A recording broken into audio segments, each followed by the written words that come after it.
If you would like to get your song reviewed, dear listener, there's the Filthy Capitalist option. As Sori says, $125 gets you straight to the head of the line. You don't have to be a part of the alliance. You don't have to be part of the group. Wait a minute. And the biggest thing is you don't have to wait. You hop, skip, and jump right in front of everybody. $125 gets you there. You do that 3 times, and you get mashed down to the $75 rate for perpetuity. Yes! Also, there is a band review option. So if you've got a band and you're trying to get your band some exposure, hit me up at vinsori@gmail.com, and I'll show you the details about how to pull that off. You can also jump on Patreon, and there is a option on the tiers to be able to get your band reviewed. Yep. Obviously, we can't lie to you, so we can't guarantee a positive review. Get what you get. It's just rubbish. Rubbish. Rubbish. That's British for garbage. My favorite is the community option. $1 at the gate gets you in a Patreon. You get to join an alliance. The alliance joins their points together, and that helps determine what songs that we do. The alliances hang out on Discord. Message me on Patreon to get the link. And they do all kinds of other cool things. They do Minecraft. Dungeons and Dragons. Yeah. It's really a community within the community. Anybody can go in the village, facebook.com/Vin and Sori. There's 160,000+ people on the channel. What's cool about the Discord is that it offers a real opportunity for community connection, friendship, that type of thing. And it's on Discord, so if you're not a Facebook person, it's for you. You start off at $1. Right. Plus you get exclusives. Sori and I are working on a song. So the first 15 seconds of that was on Patreon. Also, at $15 tier and above, when we actually debut the video, they're going to be there live with us. There you are, dear listener. Buy our merch. Yes. Buy our merch indeed, and Chell shall lead them. To buy our merch. Yes, dear listener. Yes, dear listener. Yes, dear listener. DJ Nick in the house with another live stream. Gang. Up next is a band called Bread. Name of the song is Everything I Own. Everything I Own by the band Bread, DJ Nick. It's Friday. It's Friday. It's Thursday. Let's do this shit.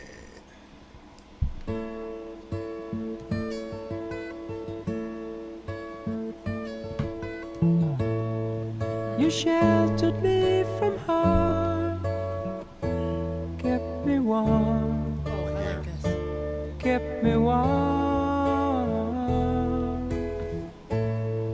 You gave my life to me, set me free, set me free. Same year. The finest years I ever knew.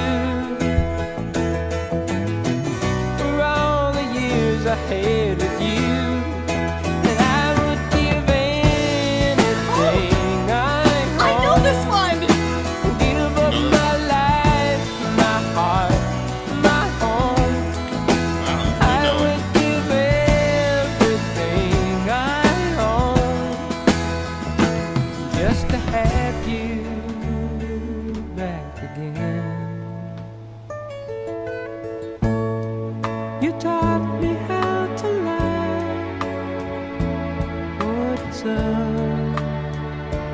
what it's all.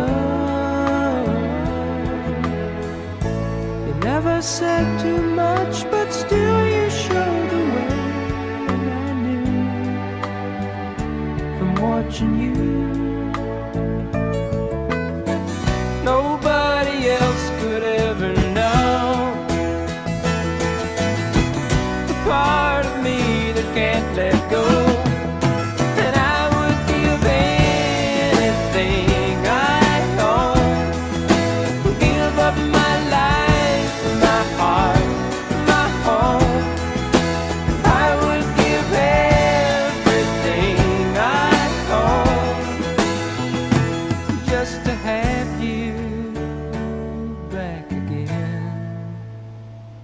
Is there someone you know, you're loving them so, but taking them all for granted?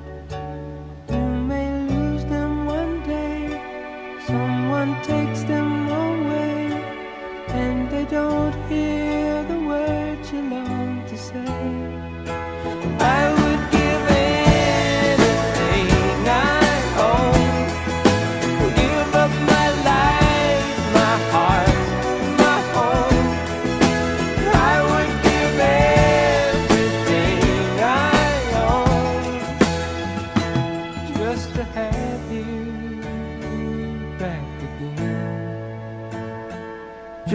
touch you once again.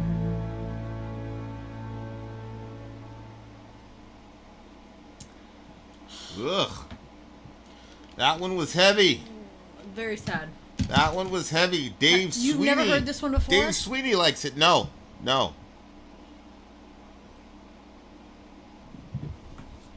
No matter how sad the lyrics are, he should have composed not as cheesy a song. Well, you know what? Maybe it is cheesy. I do like cheesy stuff. So, I don't know. I really like this song. And I think that the message is important. I'm not sure where I heard it. But essentially, I mean, it's pretty simple to understand. We're talking about a relationship, but the person ends up taking them for granted, and then they don't have them anymore, and they like give up friggin' everything just to have them back. Where do you see that they took the person for granted? Well, I'm getting that because of his words of warning, where he says, They could be words of wisdom. well, because in the song he's saying, I would give anything that I own. He's saying that he'd give up everything just to have them back. And then the words of wisdom is there someone you know you're loving them so but taking them all for granted? You may lose them one day. Someone takes them away and they don't hear the words you long to say. So that to me is, well, the words of wisdom is coming out from his experience. And he lost that relationship because he was taking it for granted. And well, now it looks like he's talking about a parent. Because he said, you sheltered me from harm, you taught me. Yeah, Nick is saying it's about losing a parent. Oh, man. I didn't know it was about a parent. Because it says, you sheltered me from harm, you kept me warm, you gave life to me. You gave my life to me. Yeah. You know what I'm saying? Yeah. Set me free, set me free. I just thought that was like a poetic way of saying, you know, like when somebody comes into your life and they completely change it, essentially giving you your life. Yeah, and you know what? You see posts all the time where people are like, if you still have your parent around, reach out to them and tell them how much you've, you know, whatever. You know what's crazy? Like, there's people in my life that died, didn't make it home, whatever. And those people, like, I would do anything to have one last conversation with. Yep. What's crazy though is like my mom, like I would never want to have a conversation with my mom on this side again. Really? No, my mother was in so much pain. Like, I was sad, obviously, when I heard, I mean, well, you were there, so.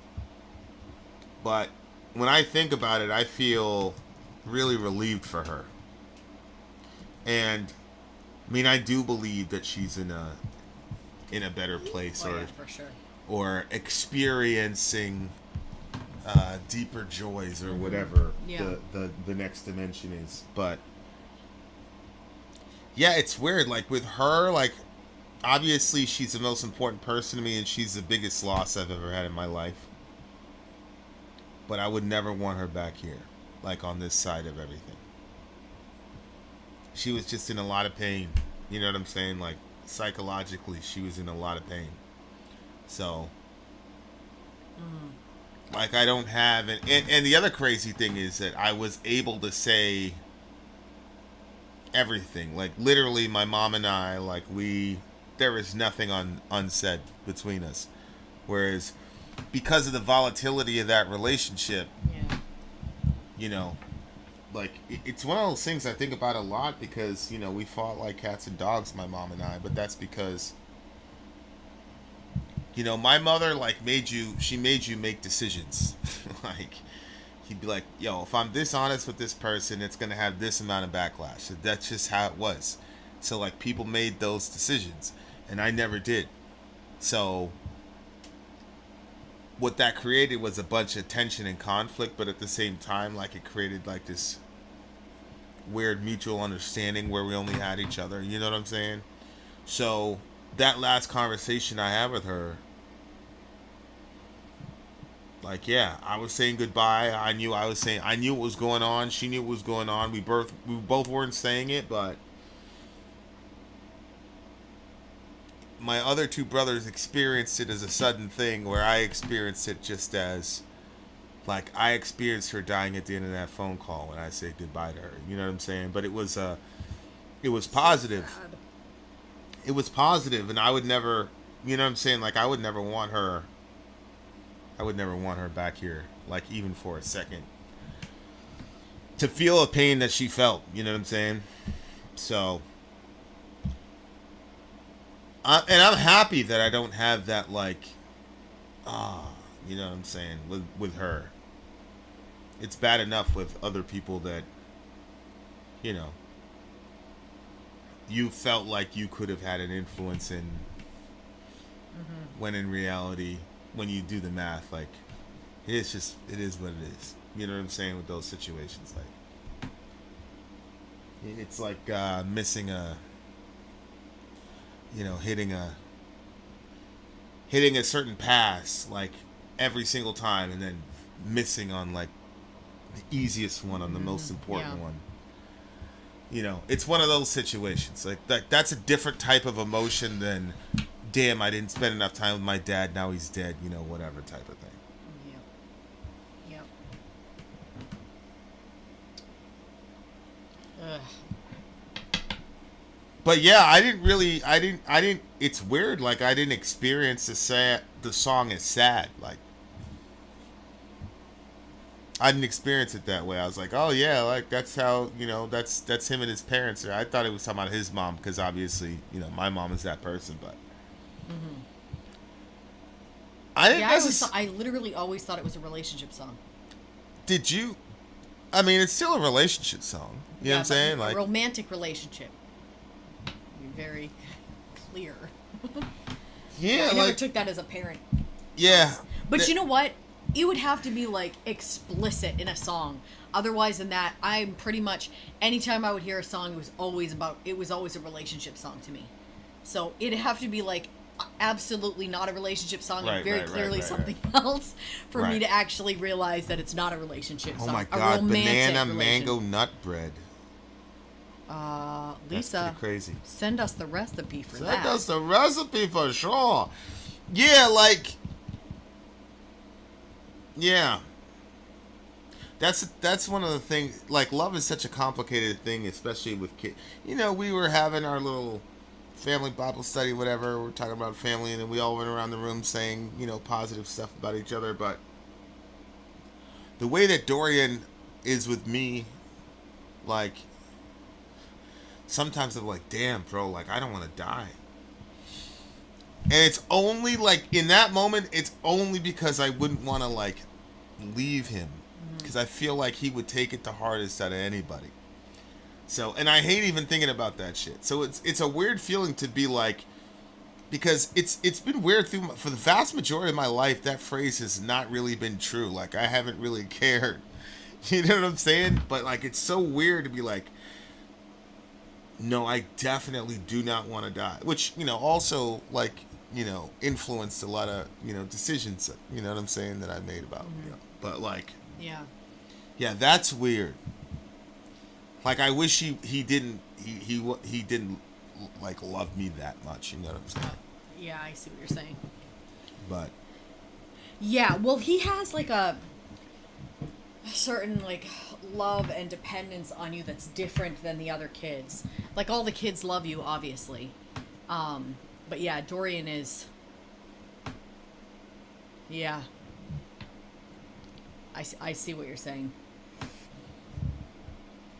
But I get that. Like, if I think of, like, dying, I think of all my kids and their poor little reactions and life going on, and I feel I have a hard time with that.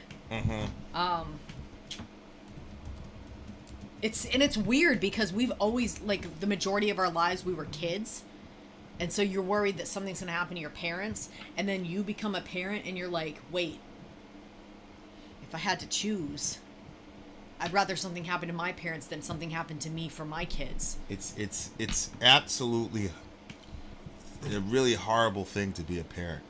It's like, But I'm still glad that we have a bunch of kids, because I was just talking to somebody tonight.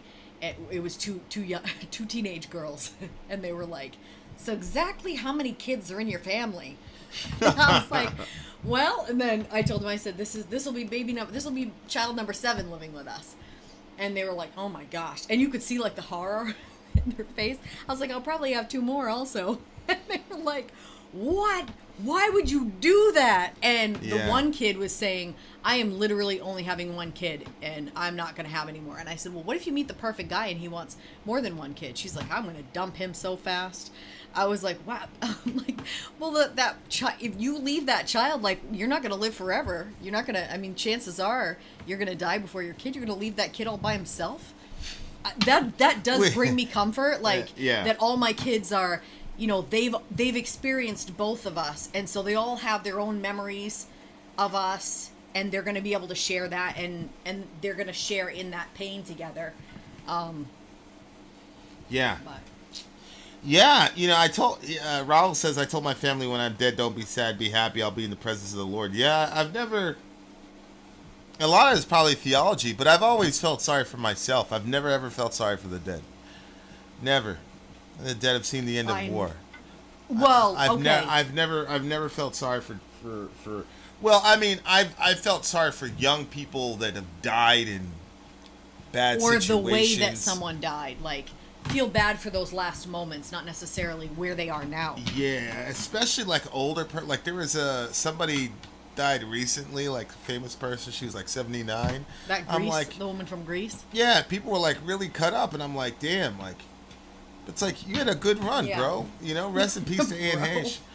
Yeah, I mean, Anne Heche is different. I mean, you're only 53, subhanAllah. But yeah, it's interesting. It's like he's saying, "I would give everything that I own." It's like, think about that. Everything that you own came about through countless hours of energy and time spent, right? Like, to accumulate those kinds of resources. And you're saying you'd give everything you own just to have this person. So that tells me something about, like, I'm coming more and more and more into the conclusion that all life is just a series of experiences. And the experiences are there in and of themselves to be felt and experienced. But then there's another level where we need to know that we're having the experience. And then there's another level of that, which is to say that experience is a shadow of something else. Because no matter what angle you're coming from, whether you're theological or philosophical or scientific, everybody knows that there's something interfacing with this dimension. That there's something else happening with human consciousness. And, right now we've got a lot of scientists that are trying to figure it out. And they're coming up with really amazing theories that in my mind are very, very close to the reality. But at the end of the day, all this is about experience, and then the highest experience that you can have right now are relational. So when you say, a father, they don't need your 401k to be all set. They need you, and you need to have the. So what you're saying is that the epitome of human experience is experiencing another human being, and so.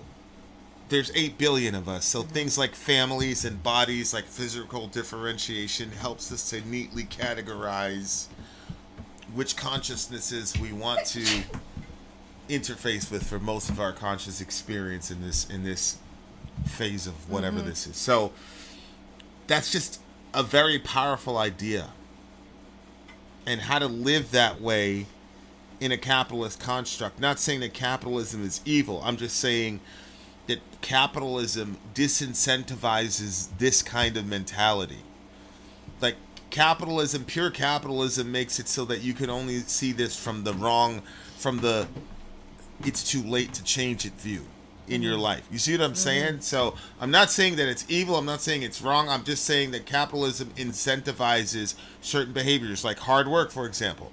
Having a good hard work ethic, in my opinion, is a positive thing. So I'm not dissing capitalism here. I'm just saying that when you come up in a capitalist environment which prioritizes the accumulation of material, it's very difficult to have this view on things on a consistent basis in your day-to-day life, I think. Yeah. But I think when you lose a valuable relationship, you realize it's just the same thing as like all those things that someone does that like really grates on you. And then after something happens to the person, people say, I would give anything just to have all those annoyances back. Right. You know, so I think that gives people perspective, but by then, it's too late. So it's important to try to give ourselves perspective before it's foisted upon us. Right. Yeah. You just got to figure out what's most valuable to. I mean, I've run into people where I'm like, yo, computers are just what's important to Switch. That's all he cares about. he just didn't care. I mean, the guy. So to some people, experiencing other humans isn't the most important thing to them. You know what I'm saying? Like, and I'm not certain that that's bad. I know people go, oh, that's materialistic, but I'm not sure that that's bad. You know what I'm saying? For me, it is. For me, it's you, it's the kids. You know what I'm saying? And life just, yeah. I've experienced a lot of stuff, and this is where it's at for me as far as where that goes. Anyway,